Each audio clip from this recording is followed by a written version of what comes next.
တိမ်တိုက်တွေပြုံးရှင်မိုးကမြူငိုတော့မလို့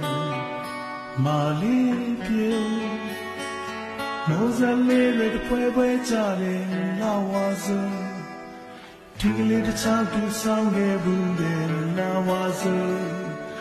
လမ်းမေးစီစိန်တန်းလေးတွေမှာ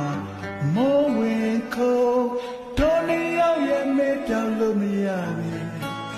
ပထမဝါစို့